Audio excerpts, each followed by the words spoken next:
Good morning. In the UK, in London, it's 7:30, and in New Zealand, what time is it, Dr. Ian Yeoman? It's 8:33 p.m. It's 8:33 p.m. We're a bit late starting. So my guest at this time to accommodate my friend on the other side of the world is Dr. Ian Yeoman. I'll let Ian do a full and fulsome introduction to himself. But this show is What Comes Next Live, and the time frame of what comes next varies for different people. And for Ian, it could be the next match for Sunderland AFC, or it could be the distant future and what it means for tourism in New Zealand in a world where we ban air travel because of the climate crisis. Who knows? Ian will tell us a little bit about himself. A little bit from me is many, many years ago, the geek in me who was looking at Scottish tourism strategically from in the Cayman Islands, saw a website on which somebody was dumping white papers of ideas he was having. And I emailed him and he went, "Oh, it's really nice to hear from somebody." And Ian was at the time, I believe, pretty much the world's only tourism futurist. Life has moved on since then. So Dr. Ian Yeoman, welcome. It's the first time we've spoken in quite a long time. Great to have you. Tell us a little bit about yourself and what's on your mind. Kia ora. Well, my name's Ian Yeoman. I am a futurist or a tourism futurist. So I can talk about the future of tourism, but I can't talk about the future of medicine, the future of retail, or the future of brain surgery. Because one of the things that I do, I have a good understanding of tourism and where it is and what its history is. And by understanding the complexity and the interrelationships, you can probably then delve into it to see where it's going. So that's my work. It's just about the future of tourism, but it's about the structural changes in society and where they go. So that's what I do from a research perspective or consultancy perspective. But I'm an associate professor at Victoria University in Tourism Futures. I do a lot of teaching. I have PhD students, but I travel around the world on holiday and going to other universities and doing various things. So, but at the end of the day, I do what I love, and I have a great passion for writing. So I write about the future. So that's a little bit about me and the little things that you probably don't know about me. I'm New Zealand's #1 Sunderland AFC fan. I think I'm the only one. I'm a big fan of loyalty. I live in South London, which has London, depending on whether you claim Watford is in London or not, which is debatable, it has something like 8 Premiership teams. Only one of them is south of the river. Right? And it's quite remarkable how many people who live in South London claim to be Chelsea, Arsenal, Tottenham, West Ham fans. And I just go, "You're not serious about this." I assume you're from the Northeast, from the accent, originally. I am. I'm from the city of Sunderland, and Sunderland is a one football town or one football city, and it's one of those things. If I went back 40 years, and it's a representation of how society's changed. On a Saturday afternoon, my dad used to finish work at 12 o'clock, and he would go to the football match like everybody, all males did, and my mother used to go to the hairdressers, and we'd meet up for 6 o'clock for tea. But that was the time when the northeast of England was fundamentally about 2 industries, which was coal mining and shipyards. It was a very male society. If you left school, you could easily get a job as an apprentice in the shipyards or as an apprentice with the National Coal Board. But the northeast of England is completely changed. There are no shipyards, there are no coal mines, and the biggest employer now is Nissan car factory. So it's a very different world from 40 years ago. And that's a good thing to talk about tourism. We tend to be complacent whether tourism will grow, will be the same as the past. But we have changes in society. And like the northeast of England, what the future of tourism will be today may be different from what it is tomorrow, in the terms of change.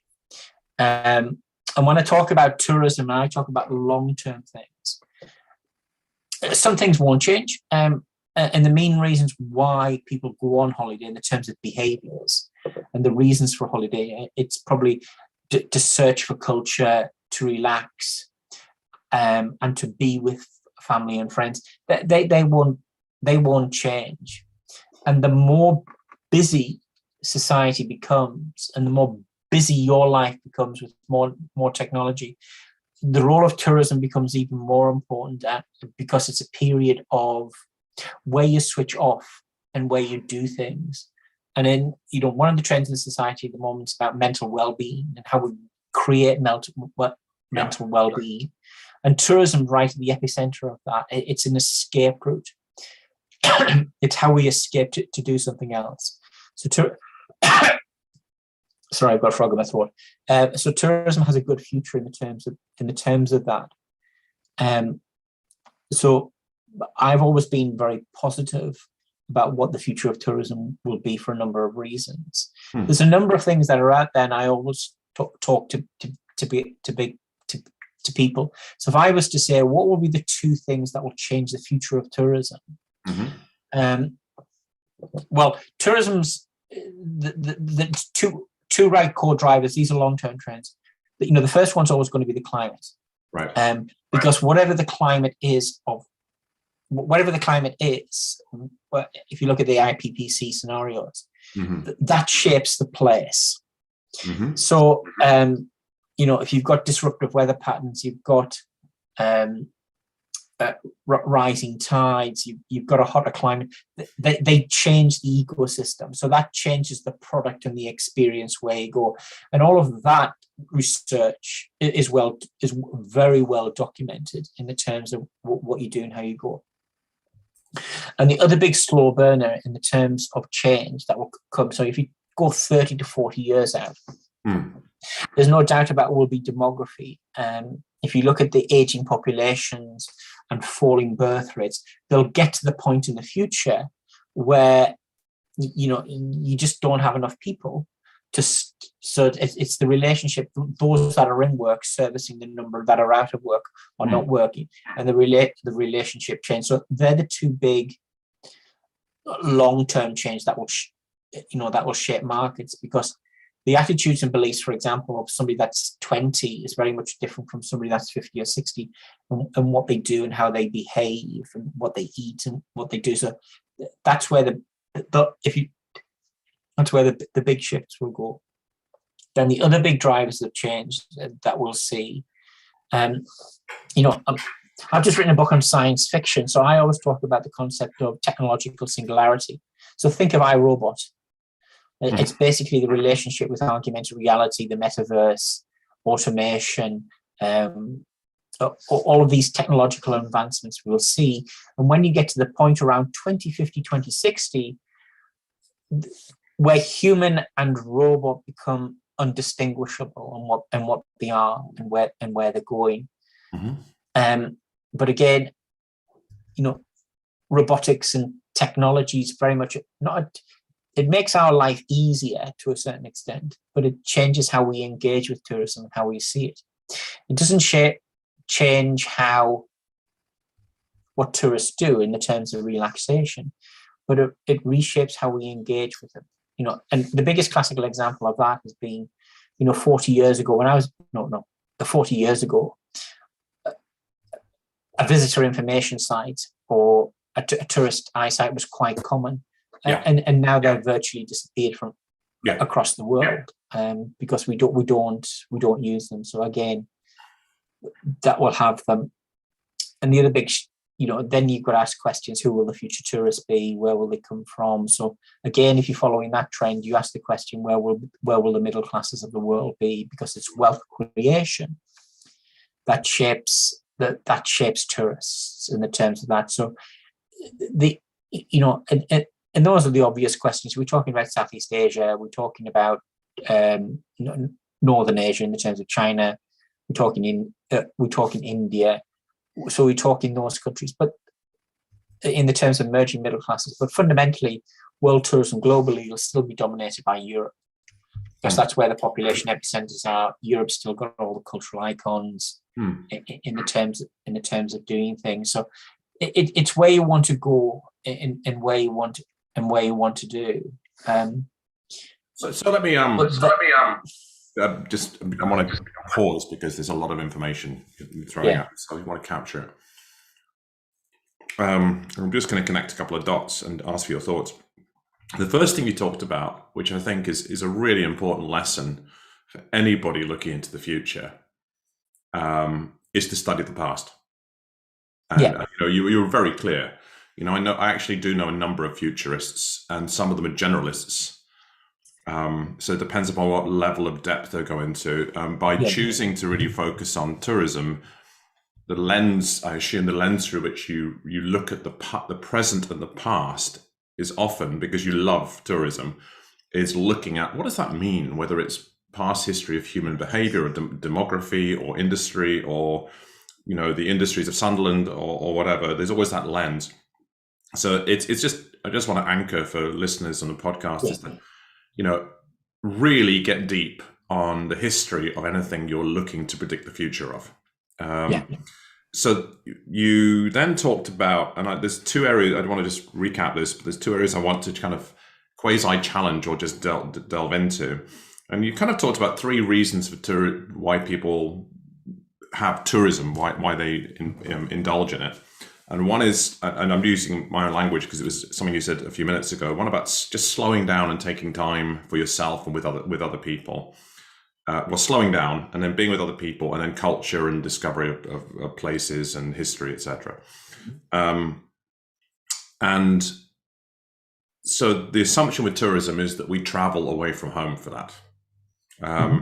The two current themes you said, there are two drivers. One is the climate change, and there is, you're right. I mean, I've lived most of my adult life in the Cayman Islands, which is, if we speak real talk, one of the areas within the Caribbean, which itself is in a hurricane belt, which is most likely to be impacted by a major hurricane.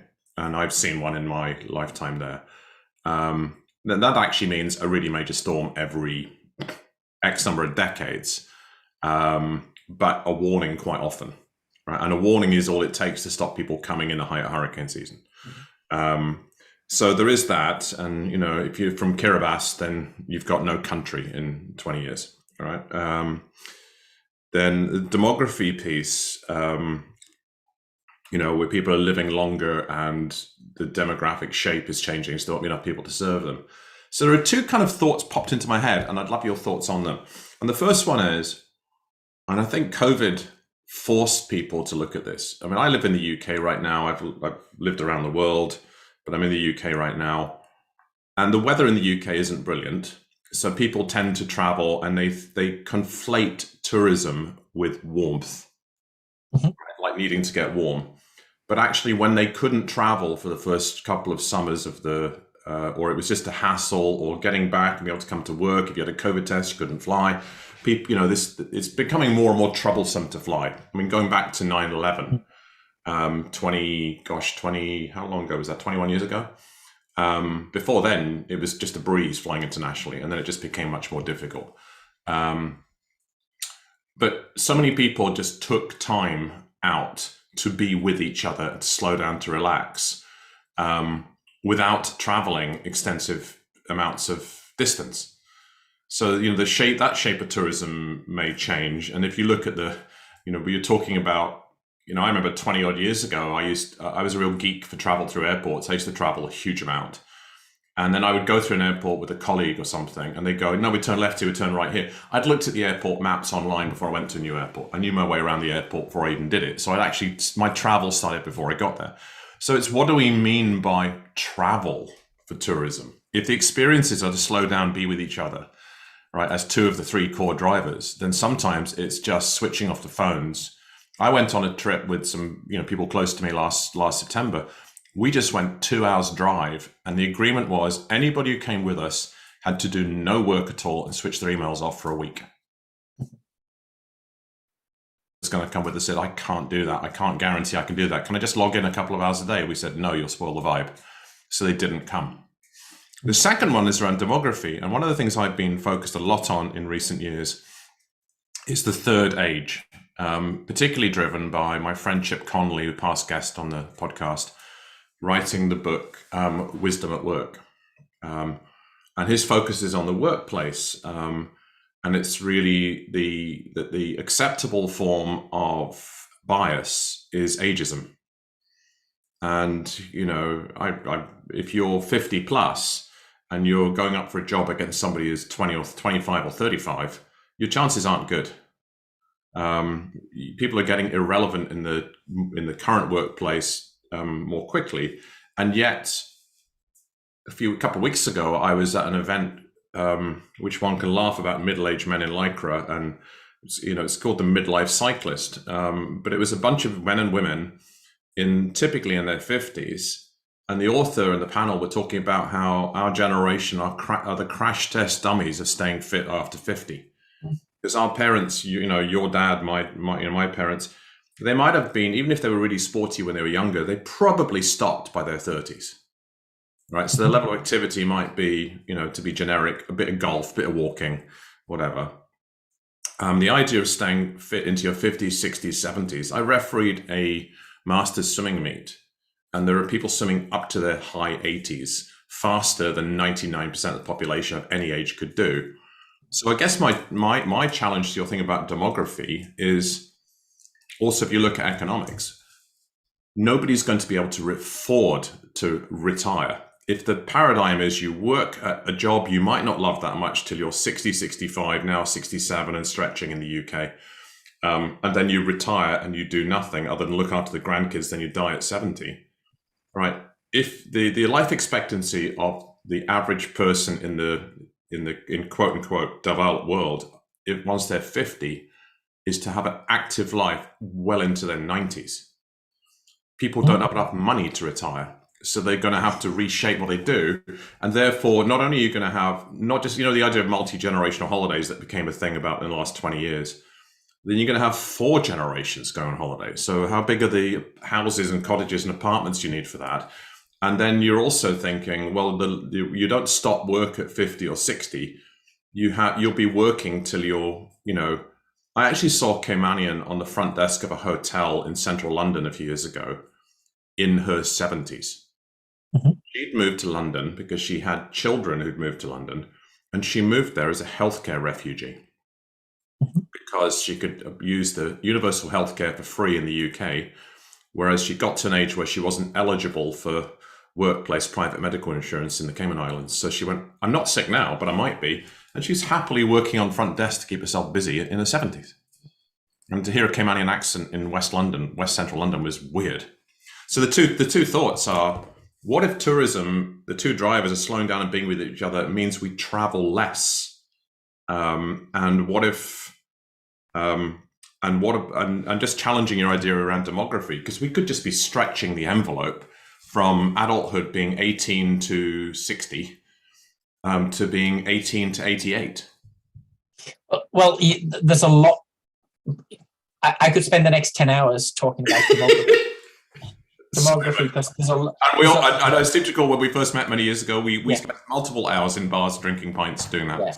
And I could throw a spanner in the works. For example, if you look at the future of medicine and drug therapy, so basically, there's a certain point in time when you get old, you just get old, and it becomes difficult. So, for example, if you look at demography statistics, 90% of people over the age of 90 have Alzheimer's, and that's a big thing in society. But if we look in 10 years' time, where drug therapy will be with Alzheimer's, if you look at some of the emerging trends in the pilots, for example, Professor DiPino at Harvard Medical School, he's now been able to, in his research with Pfizer, for example, he's been able to reverse the aging process in mice.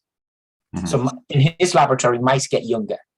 So imagine if that drug therapy goes on into 10 to 15 years, and there's no such thing as Alzheimer's. There's no such thing as Alzheimer's, in that there's a cure for it. We can slow, all of the drugs are about slowing the process down. It's all about telomere structure. So that's the wild card. Where you're going, what you're doing. So one of the points from a futurist perspective is, if you're a futurist and you're looking to trends in society where they're going, piece of advice to many people is look to what are the patents that accompany patents, for example, companies are developing in medicine, in technology, because those paintings will tell you something Mm-hmm. about directions. These are the weak signals that are happening. So that's that I think that was the side issue. But coming back to core demography, it's about the moment in time. So the World Economic Forum 20 years ago did some very good work on the future of demography, and basically they were saying everybody at 65 retires. Blurred, what is retirement? You've probably got 7 or 8 years of very good health till you get to 73, 74. Mm-hmm. Then once you hit 73, 74, it's what we call dodgy health. It's downhill. The cancers are coming on. The Alzheimer's, the Parkinson's, that are coming on. So what we're seeing in society is people are trying to beat that curve. People are saying they've retired around 65, 67. They're then saying, I want to stay healthier and live longer. So this group of people, that baby boomer generation, which was driving this, are staying healthier to live longer. Mm-hmm. And also they get, and because they're getting a state pension, then what they're doing on that, they're doing all of the part-time, they're doing lots of part-time jobs. Mm-hmm. They're keeping fit, they're in clubs, social groups, they're driving all of the activities, they're driving all of volunteerism across the world in the terms of doing things. So it's a different generation from the generation prior to them in the terms of doing things. So that was the generation that booked all of the cruise ship holidays, drove that market. Yeah. In the terms of doing, and to a certain extent, because we've got changes with immigration flows, that more elderly person has also been very innovative in the terms of part-time jobs, small businesses. They've also been doing a lot more support type of things. Mm-hmm. So there's a lot going on, and that elderly person, for example, spends nearly 3 times as much time with their grandchildren than grandparents from 30 years ago, because they're just living longer, being healthier. But at the same time, both parents are working now. It's opened lots of markets with grandparents taking grandchildren on holiday. So if you look at Disney, for example, you look at Disney theme parks, 20% of Disney's market is now grand travelers, grandparents with grandchildren. Wow. In the terms of the day out. And because there's a lot less children about, they become more of a commodity. We want to spend more time with them, because there's less of them. And they become the focus of the family. So again, that changes what we offer in the terms of the products, in the terms of the experiences.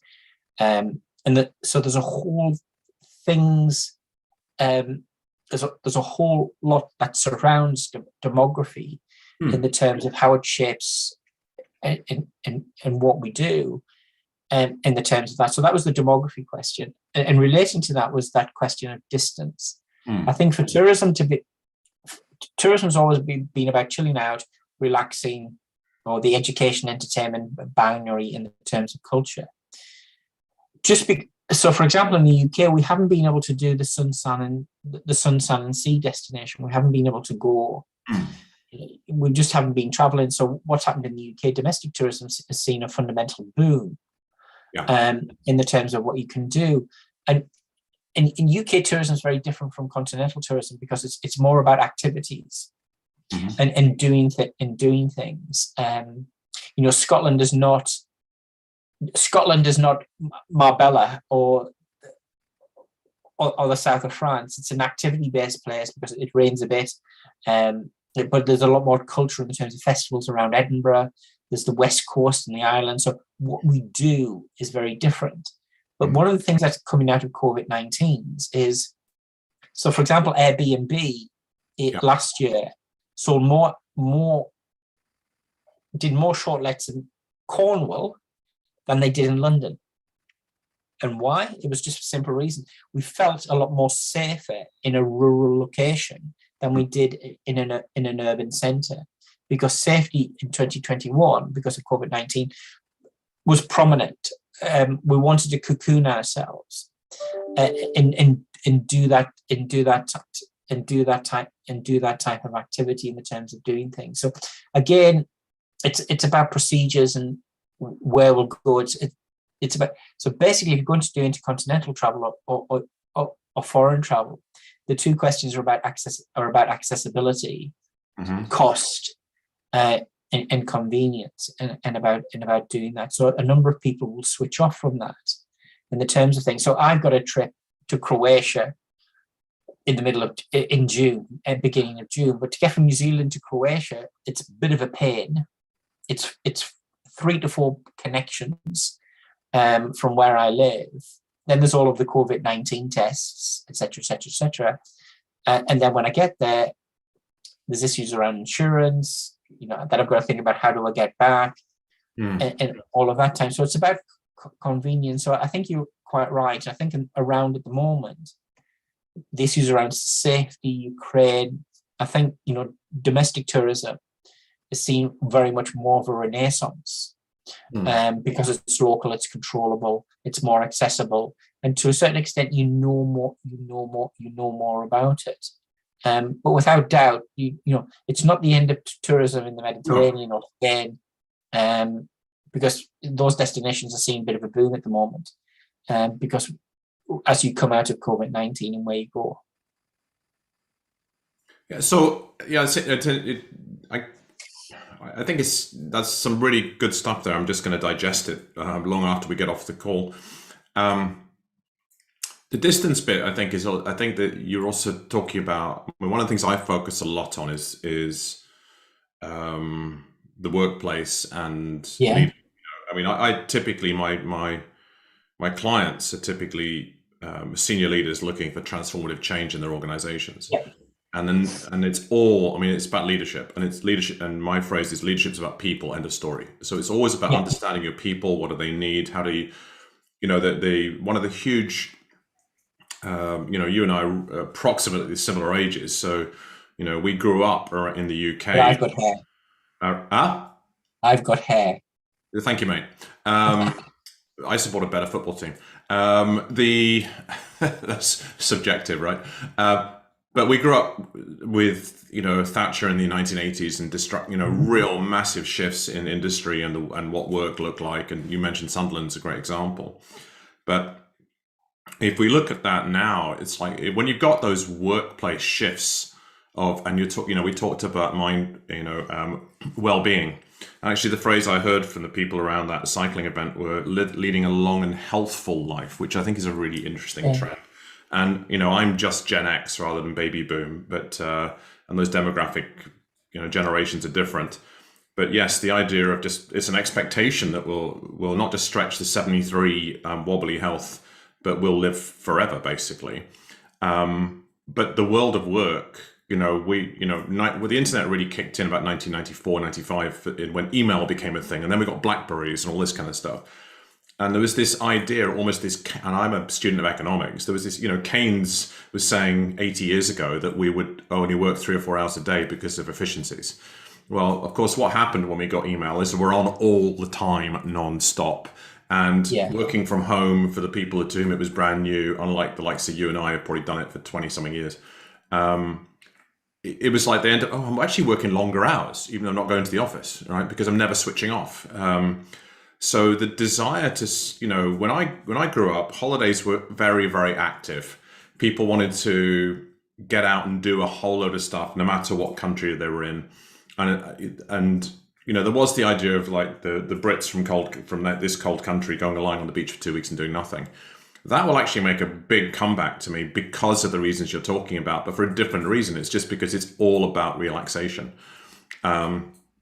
And I think people just need that switch off time so much more now. So there's a shift in what they're looking at.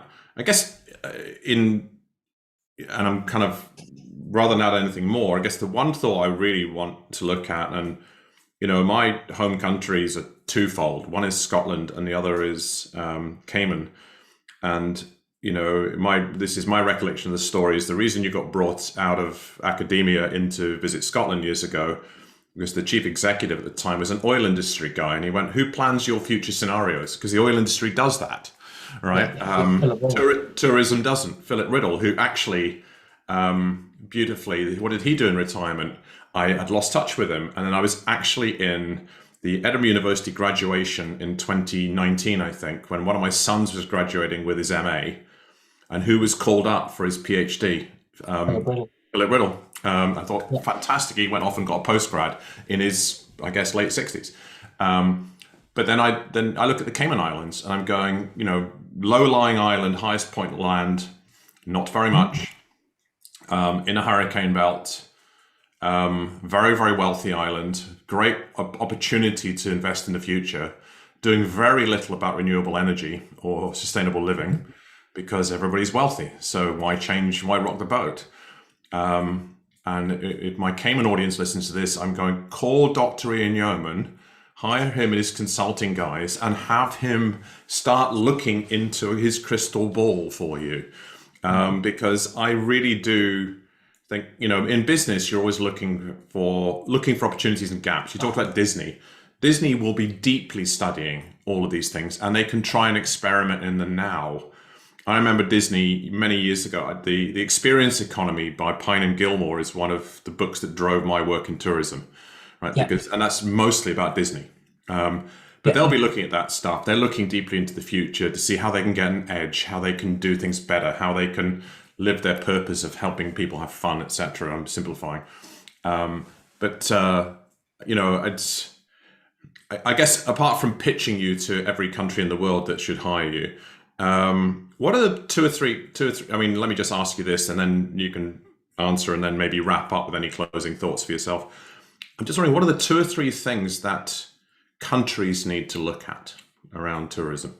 Very broad, but if they're looking into the future beyond the next 1 or 2 years, which most of them really don't, what do they, apart from recovery from COVID, which is the understandable focus right now, if they look 5 years hence, what are the things that destinations need to look at? I think you need to say a number of things. I think you need to follow the principle of the Irish, which is, if anything can go wrong, what will go wrong? So I always say to people, think about what would be the circumstances or events or trends that would make your business or your tourism product or destination not be here in 10 years' time. So what would cause collapse? And people then say COVID-19 or Ukraine or something like that. But what would cause you to go fundamentally out of business and why?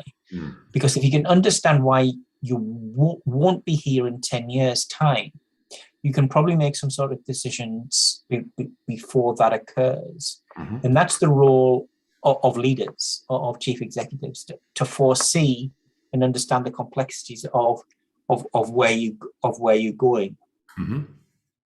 The next thing is, I think about the Cayman Islands, and I think I don't know the Caribbean that well. The nearest I've been to the Cayman Islands is Panama.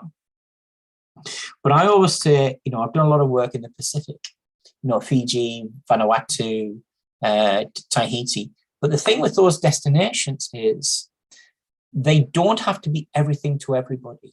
No. Because, there's, global tourism has gone from 25 million in 1950 to 1.3 million in 2019. So tourism is diversified, and there's no such thing as the typical tourist. There's still main holidays, but there's the weekend tourist, the second stay. So it's a very diverse industry. So if you're the chief executive of the Cayman Islands, you just got to say, this is what we are in the terms of a product or an experience where we've got resilience and there's longer lasting. And this is the type of tourist in the core markets where we want to attract in what they will do. And looking at that, this is the core business. Then you ask the second question. If the tourist has been once, what would bring them back a second or a third time? Because it's easy to keep a tourist then create a new tourist in the terms of that. So it's understanding there's something around diversity and resilience in understanding that market in the terms of that. And you go back to the experience economy. I've always been a great believer in that in the terms of what you're doing. So the second third is, what would be, this is what you are, what aren't you? Define what you're not. And if you understand what you're not, it's easy to deliver what you've got.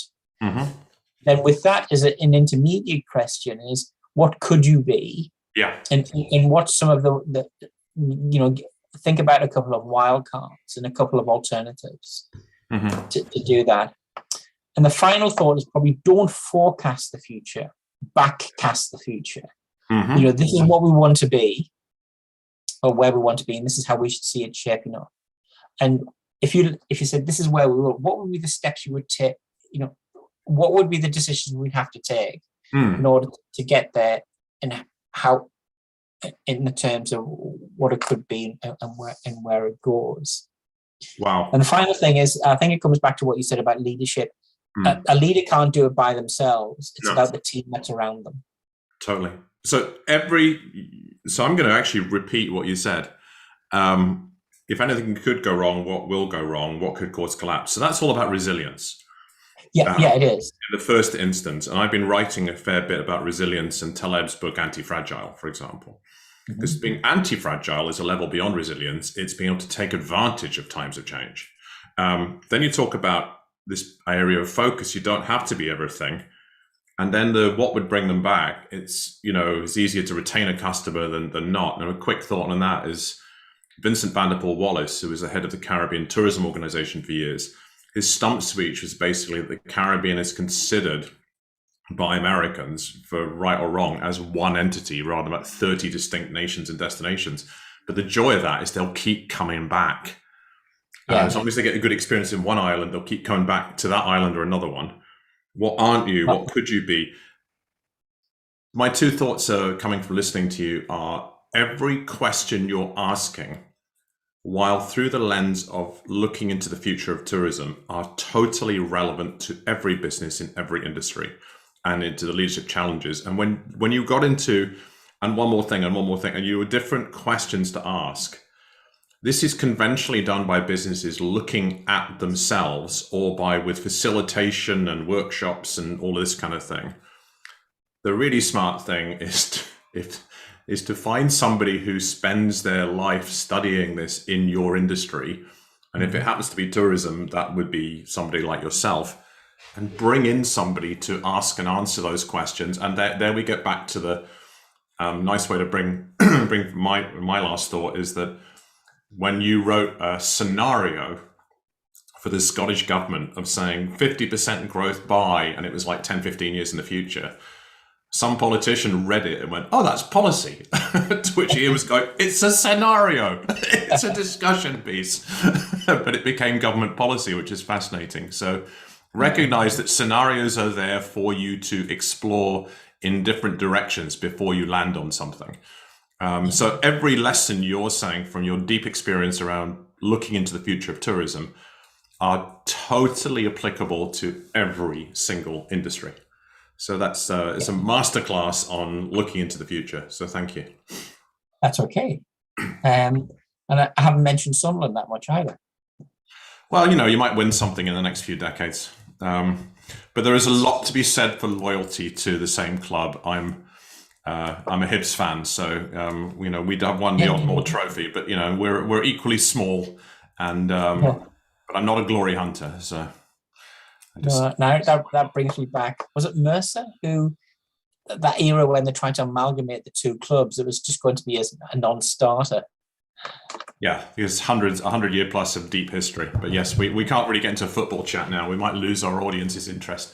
But if anybody wants to talk about Sunderland, they can talk to Dr. Ian Yeoman. He's the leading fan in New Zealand of the Sunderland AFC.